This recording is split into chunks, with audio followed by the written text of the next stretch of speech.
Hola, hola, ¿cómo les va? En esta ocasión vamos a platicar acerca de algunos fármacos que tienen que ver con el sistema cardiovascular y renal y en específico en esta sesión vamos a platicar de algunos que tienen que ver con el proceso de contracción cardíaca.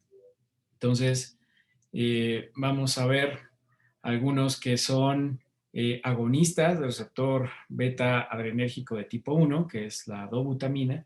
Vamos a ver unos que son los antagonistas y también vamos a ver algunos que actúan de forma diferente sobre la contracción cardíaca. Es el caso de los inhibidores de la bomba sodio-potasio ATPasa, la dioxina, y también algunos que tienen un efecto contrario, como son los bloqueadores de los canales de calcio tipo L y el verapamilo. Entonces, para esta sesión lo que ustedes tienen que pensar es cuáles podrían ser las utilidades, cuál podría ser el beneficio de, por un lado, promover la contracción cardíaca o, por otro lado, hacer que la contracción cardíaca se haga más lenta. Y entonces los invito a pensar esto. El gasto cardíaco es el volumen de sangre bombeado por minuto por cada ventrículo. Y hay que recordar que entre el gasto cardíaco y la resistencia arteriolar periférica son los principales determinantes de la presión arterial. Entonces, si por alguna razón yo quiero disminuir la presión arterial, si yo disminuyo alguno de estos, si disminuye el gasto cardíaco, entonces disminuye la presión arterial. Eh, ¿Y qué tengo que hacer para disminuir el gasto cardíaco? Pues provocar que el volumen de sangre bombeado por minuto por los ventrículos sea menor. Y entonces ustedes pueden empezar a pensar que si nosotros logramos hacer eso, entonces podemos tener estrategias terapéuticas desde el punto de vista farmacológico para padecimientos donde la presión arterial está elevada. Es el caso de la hipertensión arterial. Pongamos el ejemplo contrario. ¿En qué escenarios a mí me convendría que la fuerza de contracción del corazón fuera más grande? Y entonces ustedes tienen que pensar en la insuficiencia cardíaca, por ejemplo, en este proceso tortuoso, largo, que está rodeado de varios factores, en el que el corazón disminuye la fuerza de contracción, disminuye el volumen que sale de los ventrículos. Y entonces, en este escenario, pues nos conviene administrar fármacos que aumenten la fuerza de contracción cardíaca, ¿no? Entonces, con esos dos grandes conceptos iniciaremos. Entonces, además de eso, ustedes recordarán cómo es este proceso de la activación eléctrica cardíaca, ¿no? Ustedes saben que hay un orden en el proceso de conducción cardíaca y eso va llevando a los potenciales de acción a que el corazón vaya contrayéndose de forma diferente de acuerdo a su anatomía. Y entonces, el primer lugar a donde llega este impulso es en el nodo sinoatrial, ¿no? Este nodo sinusal es el primer lugar que sufre este proceso, este estímulo, y de ahí se extiende hacia todas las aurículas y llega al nódulo aurículo-ventricular. Entonces, en este momento es donde, después de haber tenido este proceso en las aurículas, se retrasa un poco por la transmisión a través de las fibras de Purkinje y después llega a los ventrículos. Y esto hace que haya esta circunstancia pausada, rítmica, que hace que la contracción se haga de forma correcta, primero en las aurículas y después en los ventrículos, ¿no? Y entonces, a lo largo de las aurículas se hace este proceso de contracción dando origen a la sístole auricular y nosotros lo podemos observar en un electrocardiograma vinculado a la onda P. Ustedes saben perfecto esto por fisio.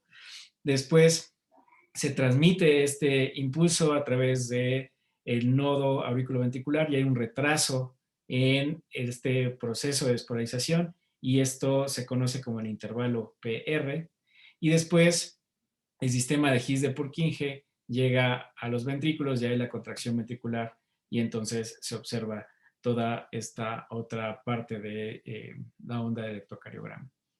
Entonces, vamos a ver fármacos que tienen este proceso de activación o de inactivación sobre la conducción cardíaca. Y esto quiere decir que van a promover que el corazón lata más rápido o que el corazón lata menos rápido, sea más lento el proceso. Y eso nos va a convenir, si igual lo pensamos, hacia los procesos donde hay arritmias de tipo de taquicardia. Entonces damos algunos medicamentos que actúan en estos lugares de conducción cardíaca para que el corazón lata más lento o de lo contrario, lo que buscamos es aumentar la frecuencia cardíaca, pues también veremos fármacos que también lo hacen.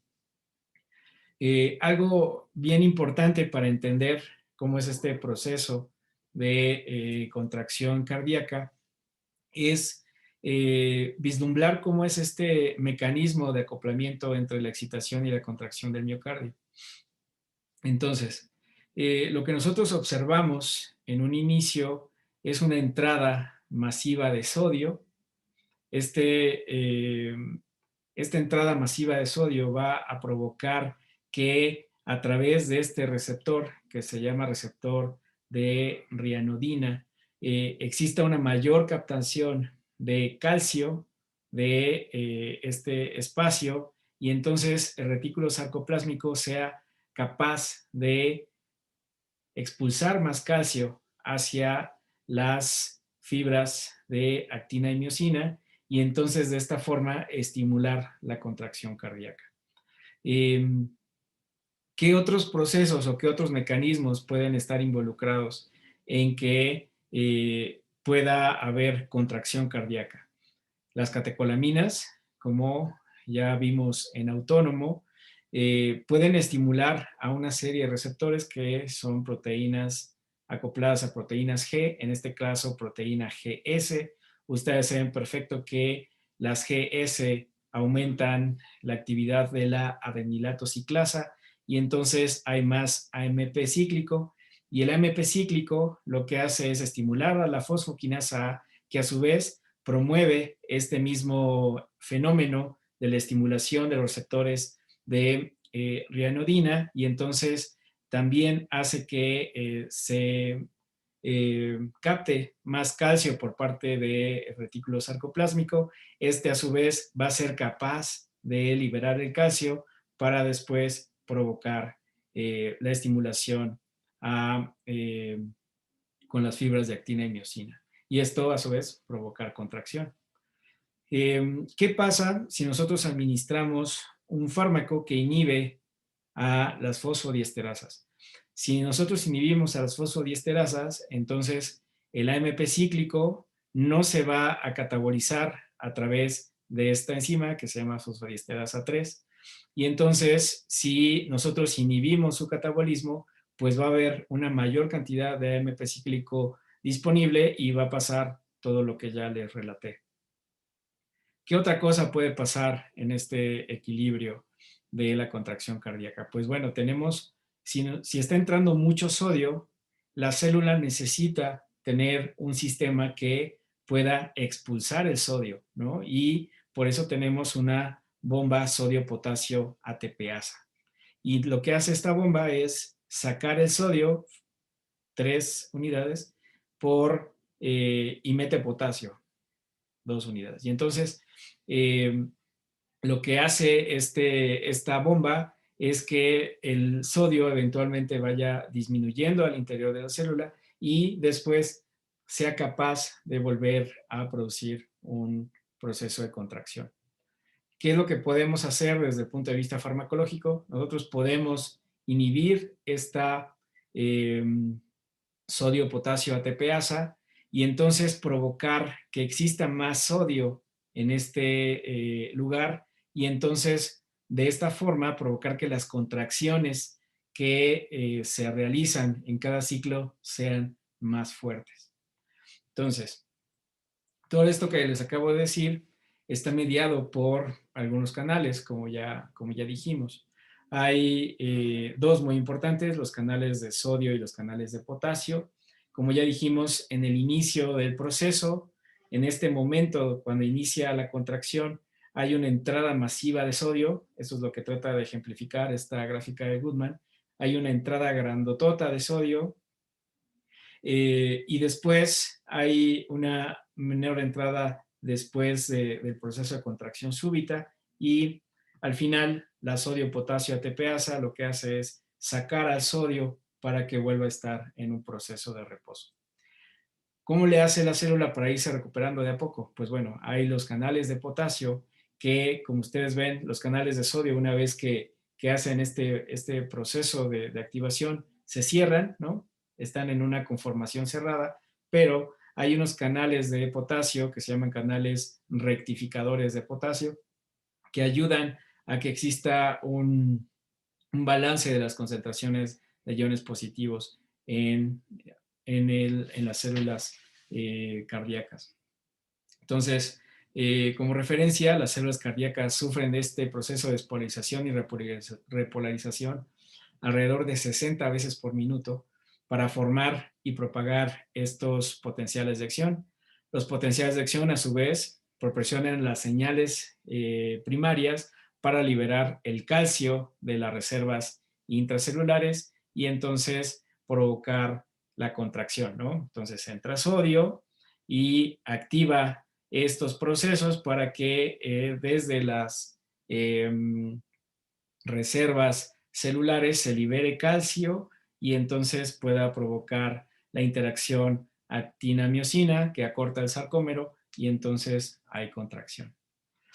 ¿Qué otros fenómenos suceden en este proceso de control de la contracción cardíaca? Bueno, ya dijimos el asunto del sodio y el potasio, la importancia de esta ATPasa de sodio y potasio, que es importante para que otra vez se pueda volver a estimular en el siguiente estímulo, el corazón, y también notar la importancia de los canales de calcio de tipo L. Fíjense qué está pasando con los canales de calcio de tipo L. Entra el sodio y entonces después del pico del sodio se abren estos canales de calcio de tipo L que permanecen abiertos durante un rato. Y esto va a provocar que el calcio entre, sea recuperado por el retículo sarcoplásmico y entonces se haga el proceso de contracción cardíaca.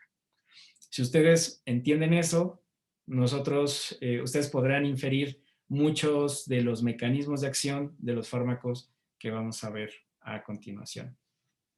Entonces, el primero que vamos a ver tiene que ver con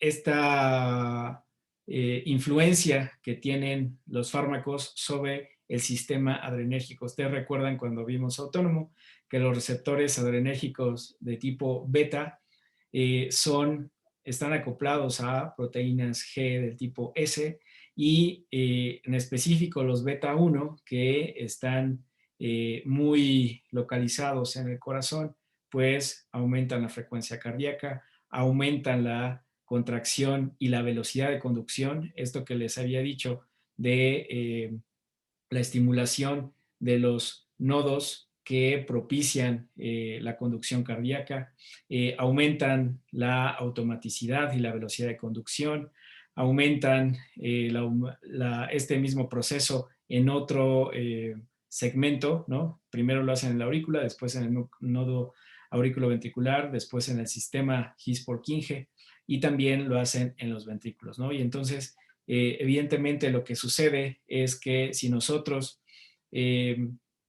damos un agonista de receptores beta adrenérgicos, pues lo que va a suceder es contracción. ¿Qué pasará si nosotros damos un antagonista de receptores adrenérgicos beta 1? Pues va a pasar lo contrario, va a disminuir la frecuencia cardíaca, va a disminuir la velocidad de contracción, va a disminuir la velocidad en que se se va mandando la señalización a través de este sistema de cableado cardíaco y entonces va a disminuir la frecuencia cardíaca y va a disminuir la fuerza de contracción. ¿Qué pasa con el parasimpático? Aquí están algunos receptores colinérgicos. Hablamos de receptores M2 y M3, más los M2. Y aquí ustedes recordarán que estos receptores están vinculados a una proteína G de tipo I.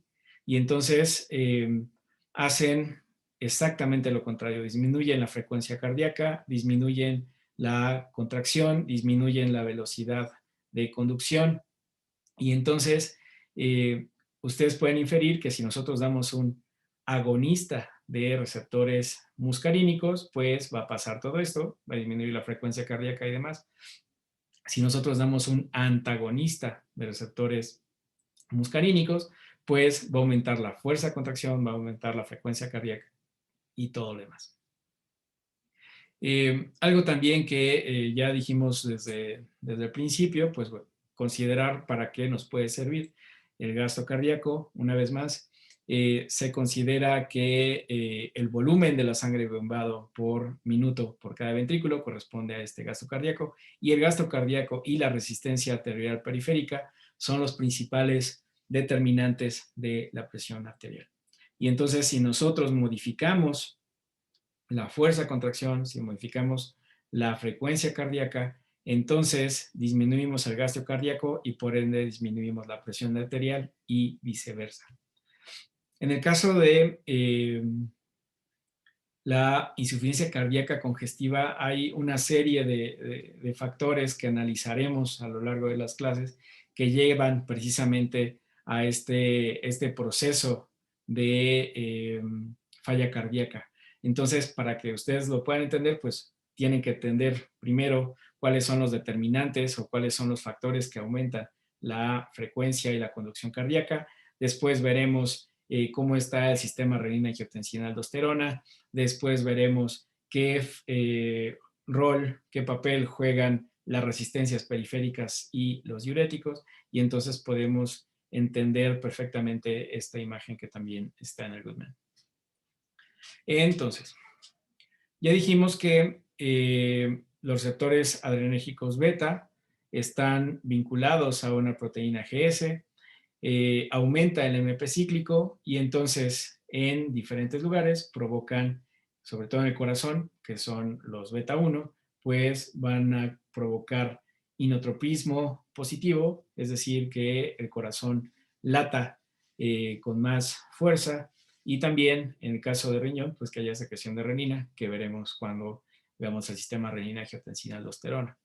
Entonces, ¿qué haría la dobutamina si es un agonista adrenérgico? Pues precisamente promover este proceso. ¿Y en qué circunstancias es útil? Pues es útil en la disfunción de los ventrículos. Por alguna razón no funcionan los ventrículos, insuficiencia cardíaca congestiva, por ejemplo, o cuando hay shock cardiogénico, y entonces, pues bueno, se acuerdan de los sprays de Pharma y entonces, puedo utilizar dobutamina porque puede aumentar la contractibilidad cardíaca y eso hace que aumente el gasto cardíaco, y como no tiene interferencia con otros receptores, pues no cambia de forma sustancial la resistencia periférica total. Entonces, este proceso se llama efecto inotrópico positivo y está vinculado a receptores beta adrenérgicos del tipo 1. ¿Qué pasa si yo doy dobutamina? Pues bueno, la presión arterial y la frecuencia cardíaca pueden aumentar de forma significativa, que en estos casos es lo que queremos, ¿no? Nosotros queremos que este amigo esté en shock y entonces necesitamos que el corazón lata y que aumente la frecuencia cardíaca y que aumente la presión arterial, es lo que nosotros queremos. Entonces, eso es lo que sucede. También, si nosotros administremos esto, entonces, en el proceso de conducción cardíaca, ¿qué estará pasando? Pues se estimulan más los nodos y entonces late de forma más rápida, y entonces lo que puede provocar es taquicardia y arritmias vinculadas a este proceso. También puede aumentar el tamaño de un infarto. Recordar que eh, el proceso de oxigenación del miocardio sucede en la diástole, ¿no? Entonces, si está todo el tiempo contrayéndose, ¿no? Pues hay sístole, sístole, sístole, sístole, sístole, y hay muy poquito tiempo de diástole, entonces puede provocar una hipoxia en algunos segmentos del miocardio, incrementa la demanda de oxígeno y pues puede causar el infarto. ¿En qué escenario vemos exactamente lo opuesto? Pues en el antagonismo de los receptores adrenérgicos beta. Y entonces, si nosotros antagonizamos los receptores adrenérgicos beta 1, ¿qué es lo que va a pasar? Pues va a disminuir la frecuencia cardíaca, por ende va a disminuir el gasto cardíaco, y si disminuye el gasto cardíaco, disminuye la presión arterial. Y es por eso que estos, el bisoprolol, el esmolol, metoprolol, carvedilol y la betalol, son siendo antagonistas de los receptores beta-1 adrenérgicos, pues son útiles para el tratamiento de la hipertensión arterial o la emergencia hipertensiva, dependiendo del escenario clínico, ¿no? Entonces, veamos estos que están en grandotas, el bisoprolol y el esmolol. Si se fijan, el esmolol no se puede absorber nada por vía oral, necesita ser administrado de forma parenteral. Hay una solución intravenosa de esmolol. Fíjense en las vidas medias. El bisoprolol sí se absorbe bien por vía oral. Vean la vida media. La vida media de esmolol es súper cortita, mientras que el bisoprolol alcanza entre las 9 y 12 horas, ¿no? Entonces, aquí nos marca como para qué nos puede ayudar uno y para qué nos puede ayudar otro. Esto también es importante. Noten que el bisoprolol y el esmolol son hasta cierto punto selectivos por los receptores beta-1 adrenérgicos, mientras que hay otros que no son selectivos. Esto significa que no solamente afectan a los receptores beta-1, sino que también afectan a los receptores beta-2. Y entonces, si se fijan en los receptores beta-2 adrenérgicos, que ustedes recordarán que se encuentran ubicados en los pulmones, ¿no? Beta 1, un corazón, beta 2, dos pulmones. Entonces, los beta 2 de forma natural provocan vasodilatación del músculo liso bronquial. ¿Qué pasa si los antagonizamos? Pues entonces puede haber broncoconstricción y en sujetos que tengan alguna predisposición, pues pueden aumentar el riesgo de broncoespasmo, ¿no? Entonces, noten que estos, el bisoprolol y el esmolol, son de alguna forma selectivos por receptores beta 1, mientras que hay otros que no son selectivos y pueden tener un mayor riesgo de provocar efectos secundarios vinculados por esta inespecificidad en su mecanismo de acción. Entonces, aquí les puse una tabla que supongo que es la tabla que ustedes hacen cuando están estudiando, ¿no? Van viendo cada fármaco y después van comparando sus parámetros cinéticos. Entonces, aquí les puse primero los que están en letras grandotas en el programa, que son los que queremos que hagan más énfasis en el estudio, y después los otros que están en letras menores. Entonces, lo que ya habíamos visto, el esmolol no se absorbe por vía oral, se puede administrar únicamente por vía intravenosa. Otra cosa que ya habíamos visto, la vida media, si la comparamos con el bisoprolol, 9 minutos en comparación de 10 horas en promedio del bisoprolol. Y entonces, pues esto da idea como en qué escenario lo podemos utilizar, ¿no? Si se administra por vía intravenosa, vamos a tener acceso rápido al organismo, y entonces es en los escenarios donde necesitamos que baje la presión de forma rápida, mientras que el bisoprolol pues tiene una vida media más larga que nosotros podríamos contemplar para una terapia a largo plazo, ¿no? Entonces, fíjense que la mayoría de todos estos se tiene que calcular el riesgo-beneficio durante el embarazo, y ninguno es compatible con la lactancia, salvo este que está aquí y el labetalol. También vean el perfil de seguridad. El perfil de seguridad, si se fijan, diarrea, dolor de cabeza, rinitis, infecciones respiratorias y fatiga para bisoprolol. En el caso de esmolol, como lo estamos administrando por vía intravenosa, evidentemente lo que vamos a observar es hipotensión, ¿no? Alteraciones o inflamación en el sitio de inyección, náusea. Y yo les había dicho que era un fármaco selectivo de beta 1, pero si nosotros administramos una dosis más grande, esta selectividad se pierde y entonces observamos broncoespasmo, que también sucede en los que no son selectivos. Si nosotros coadministramos un fármaco que además de enlentecer la frecuencia cardíaca por el estímulo adrenérgico, lo que administramos con un agente que bloquea los canales de calcio, ¿no? A recordar la figura que les enseñé hace ratito. Si además provocamos que no entre calcio a el miocito, pues entonces, ¿qué se imaginan que va a pasar?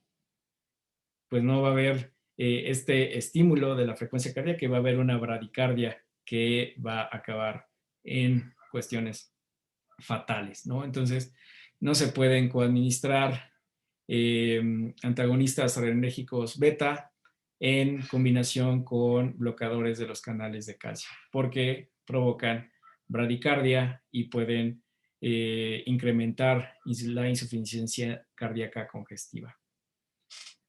Muy bien. Entonces,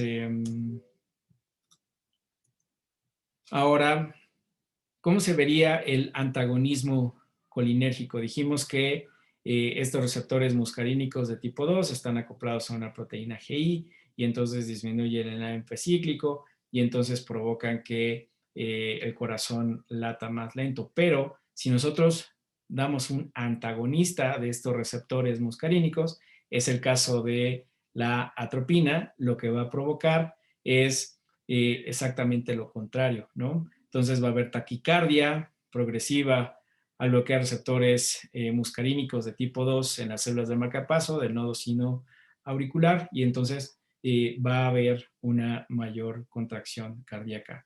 Su utilidad clínica es limitada, pero pues el ejemplo es claro, ¿no? Puede ser el tratamiento inicial en pacientes que tienen una disfunción cardíaca, tienen infarto o hay un proceso vagal excesivo que causa bradicardia, entonces necesitamos algo que aumente la frecuencia cardíaca. Puede ser eh, este este proceso, si es un antagonista de los receptores muscarínicos, pues nosotros veremos cuáles son las implicaciones sobre el sistema muscarínico, ¿no? Es decir, va a haber una disminución de las secreciones, va a haber serostomía, va a haber estreñimiento, va a haber visión borrosa, alteraciones cognitivas. Y obviamente si hay algún paciente que tenga alguna circunstancia que pueda ser empeorada por el antagonismo muscarínico en otros lugares, es el caso de los pacientes que tienen obstrucción de tracto urinario, pues bueno, se van a ver mucho más afectados. Ok, entonces, en este escenario donde queremos que el corazón lata más fuerte, están los glucósidos cardíacos, ¿no? La digoxina. Entonces ya habíamos visto que esta bomba sodio-potasio ATPasa lo que hacía era sacar el sodio y entonces de esta forma hacer que en el escenario de el miocito pues otra vez llegara a un proceso de reposo para que estuviera pendiente del próximo proceso de contracción. Si esto no sucede, si nosotros inhibimos la sodio-potasio ATPasa, hay más sodio en este lugar y entonces va a provocar que exista una mayor susceptibilidad del retículo sarcoplásmico porque entre calcio y también aumenta la probabilidad de que estos canales de tipo L sigan abiertos y entre más calcio, y esto se traduce en una mayor fuerza de contracción. ¿Qué es lo que hemos observado con digoxina en específico para el tratamiento de insuficiencia cardíaca congestiva? Es que pues no mejora la esperanza de vida o el rendimiento cardíaco. El uso crónico de este tipo de fármacos, la digoxina, se asocia con un exceso de mortalidad, y por eso ya tenemos otro tipo de fármacos que pueden ayudar a contrarrestar estos procesos de la disminución de fuerza de contracción. Pero nosotros los traemos porque es importante que observen este mecanismo de acción tan interesante, y también para que vean algunos de los efectos adversos. La dioxina tiene un índice terapéutico súper estrecho. Las concentraciones terapéuticas andan por ahí de 0.5 a 0.8 nanogramos por mililitro, ¿no? Y se empiezan a observar reacciones adversas y aumento de mortalidad cuando las concentraciones alcanzan 1.2 nanogramos por mililitro. Si se fijan, están bien cerca las concentraciones terapéuticas de las tóxicas. Suceden arritmias hasta el 90% de las veces, y pues se entiende, ¿no? Si hay más propensión a que ante cualquier estímulo el corazón lata, pues puede provocar latidos ectópicos, bloqueos auriculos ventriculares o bradicardias sinusales, y lo entienden porque saben ya el mecanismo de acción. Puede provocar síntomas gastrointestinales, anorexia, náusea y vómito, síntomas neurotóxicos, por ahí del 12%, alteraciones de la percepción del dolor. Y también algo muy curioso, y por eso he puesto aquí algunas obras de Vincent Van Gogh, donde hay alteraciones en la percepción de los colores. Si se fijan, muchas de las obras de este gran pintor tienen estos tintes amarillos, ¿no? La paleta de colores que utiliza en sus obras utiliza muchos amarillos. Y en esta obra que hizo un retrato de su doctor, el doctor Paul Gaucher, retrata a su doctor justo con una planta que se llama dedalera, que es de donde extraen la digoxina, ¿no? Entonces, este doctor le daba tratamiento con digoxina a Vincent, y entonces, pues, esto puede explicar, entre muchas cosas, ¿no? Por qué usaba esta paleta de colores para ilustrar sus obras. Entonces, la digoxina, la digitoxina son fármacos inotrópicos positivos que en alguna época de la historia se utilizaban como terapia inicial o terapia muy importante para la insuficiencia cardíaca. Hoy se ha desplazado por algunos otros fármacos. No es la primera opción del tratamiento de insuficiencia cardíaca. Puede tener algún beneficio sobre esta enfermedad, la hiperfibrilación auricular. Tiene este índice terapéutico que es súper estrecho, que ya dijimos. Vean la vida media, 1.5 a 7 días, dependiendo de qué fármaco utilicen. Y las concentraciones plasmáticas, pues, están bien cerquita de las concentraciones tóxicas. Y entonces, pues, ¿qué podemos hacer para que contrarrestar en caso de toxicidad? Pues lo que realmente se puede hacer es dar algunos fármacos que bloquean su acción, unos antídotos que utilizan una fracción FAF para que haya un antígeno anticuerpo contra la digoxina y la inhabilite. Y de esa forma podemos contender contra la toxicidad vinculada con digoxina. Este es el ejemplo de el fármaco que sí podemos utilizar durante la insuficiencia cardíaca. Se llama levosimendan.